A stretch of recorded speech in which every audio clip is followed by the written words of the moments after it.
Good morning, all. Today, for First Chapter Friday, we're going to read the first chapter of The Vanderbeekers of 141st Street by Karina Jan Glasser. So, this is a mystery, and it's exciting, and it's fun, and I love it. Chapter 1. In the middle of a quiet block on 141st Street, inside a brownstone made of deep red shale, the Vanderbeeker family gathered in the living room for a family meeting. Their pets, a dog named Franz, a cat named George Washington, and a house rabbit named Paganini, sprawled on the carpet, taking afternoon naps in a strip of sunlight.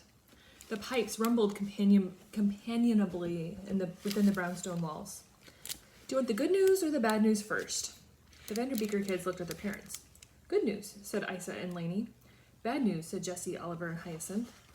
Righto, said Papa. Good news first. He paused and adjusted his glasses. You kids all know how much Mama and I love you, right? Oliver, who was 9 years old and wise to the ways of the world, put down his book and squinted. Are you guys getting divorced? Jimmy L's parents got a divorce. Then they let him go get a pet snake. He kicked the backs of his sneakers against the tall stack of ancient encyclopedias he was sitting on. No, we're... Papa began. Is it true? 6-year-old Hyacinth whispered, tears pooling in her round eyes. Of course we're... Mama said, What's a divorce? Interrupted Lainey, who was 4 3/4 years old and practicing her forward rolls on the carpet. She was wearing an outfit of red plaids, lavender stripes, and aqua polka dots that she had matched herself. It means Mama and Papa don't love each other anymore, said 12-year-old Jessie, glaring at her parents from behind her chunky black eyeglasses. What a nightmare. We'll have to split our time between them, added Isa, Jessie's twin. She was holding her violin and jabbed her bow into the arm of the couch. Alternating holidays and summers and whatnot. I think I'm going to be sick. Mama threw up her hands. Stop! Just everyone, please, stop. Papa and I are not getting a divorce. Absolutely not. We're going about this all wrong. Mama glanced at Papa, took a deep breath, and briefly closed her eyes. Isa noticed dark circles under her mom's eyes that hadn't been there the week before. Mama's eyes opened. Let's start over. First, answer this question. On a scale of 1 to 10, how much do you like living here? The Vanderbeeker kids glanced around at their home, a brownstone in Harlem, New York City. It consisted of the basement, a ground floor with a living room that flowed into an open kitchen, a bathroom and a laundry room, and a first floor with 3 bedrooms, a walk-in closet turned bedroom where Oliver lived, and another bathroom all lined up in a row. A door on the ground floor opened up to a skinny backyard where Mommy Cat and her new litter of kittens made their home under a hydrangea bush. The kids considered Mama's question. 10, Jessie, Isa, Hyacinth, and Lainey replied. 1,000,000, said Oliver, still squinting suspiciously at his parents. It's the best place in the world, reported Lainey, who somersaulted again and knocked down Isa's music stand. The pets scattered, except Franz, who didn't flinch, despite now being covered in sheet music. We've lived here most of our lives, said Isa. It's the perfect home. Except the Biderman, of course, added Jessie. The Biderman lived on the brownstone's 3rd floor. He was a seriously unpleasant man. He was also their landlord. Mr. Biderman, Papa corrected Jessie. And funny you mention him. Papa stood up and started pacing the length of his couch. His face was so grim that his ever-present smile creases disappeared. I didn't see this coming, but Mr. Biderman just told me he's not renewing our lease. He's not renewing our... Jessie started. What a punk, shouted Oliver. What's a lease? Asked Lainey. Papa continued as if the kids hadn't spoken. No, you have all done a great job this past year respecting Mr. Biderman and his need for privacy and quiet. He said, I thought for sure he would have kicked us out a couple of years ago when Oliver hit that baseball through his window, or when Franz used his front door like a fire hydrant. I'm surprised he's making us leave now after a spotless record this year. Papa paused and peered at his children. The kids nodded and looked back at him with innocent eyes, all except Oliver, who was hoping no one remembered the little incident earlier that year when his frisbee snapped a sprinkler pipe, causing a blast of water to shoot right into the Biderman's open window. Papa did not bring up the sprinkler incident. Instead, he said, We have to move at the end of the month. The room exploded with indignation. Are you serious? We've been so good there might as well have been halos above our heads, exclaimed Jessie, her glasses slipping down the bridge of her nose. I haven't bounced a basketball in front of the building in months, Oliver said. What's a lease? Lainey asked again.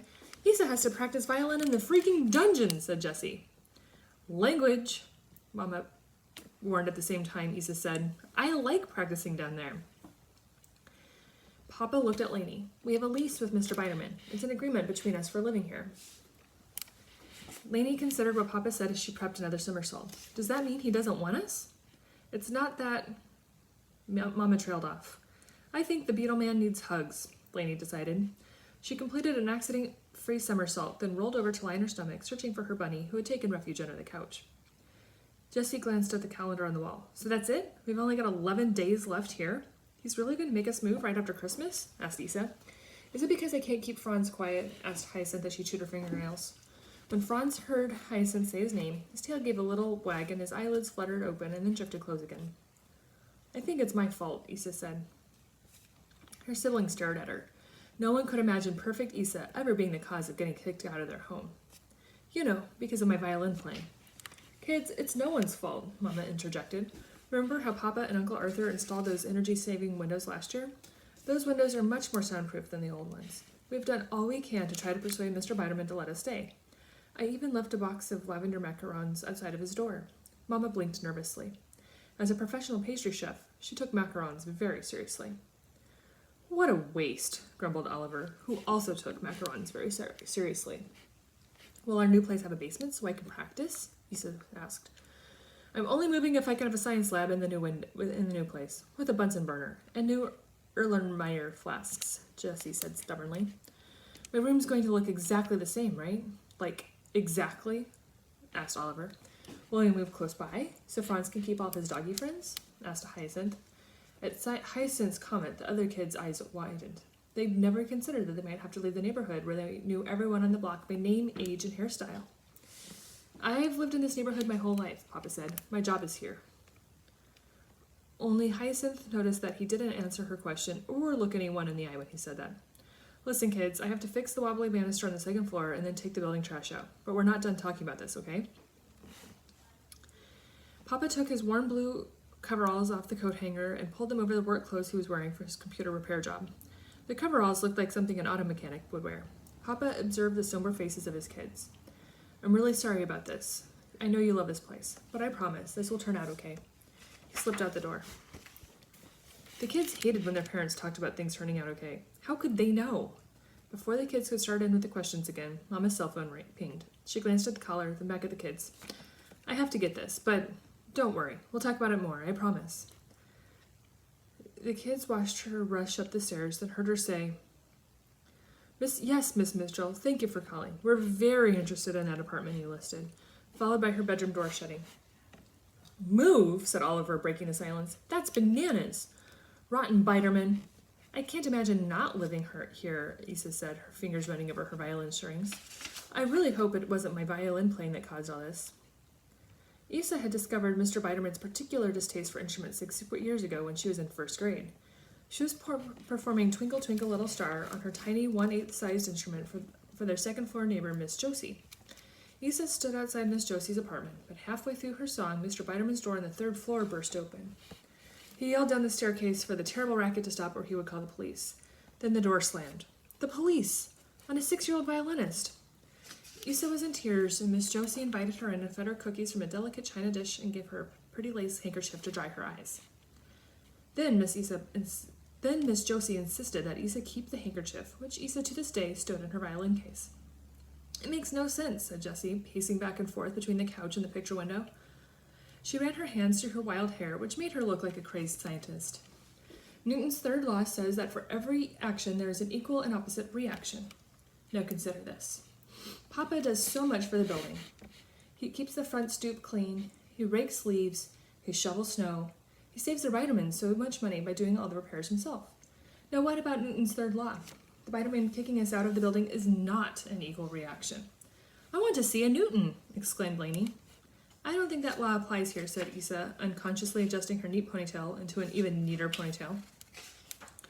Newton's laws apply to everything, Jessie said, with her I'm right, no one can convince me otherwise voice. Uncle Arthur helps with the big repairs, Oliver commented as he searched through the stack of ancient encyclopedias for the one marked with an N. Papa does all the daily stuff, Jessie pointed out, and he fixes Uncle Arthur's laptop whenever it breaks. Oliver pulled the correct encyclopedia from the stack and flipped through it. Newton is this guy, he said to Lainey, pointing to a photo in the book. He has very nice hair, said Lainey, running her fingers over the picture.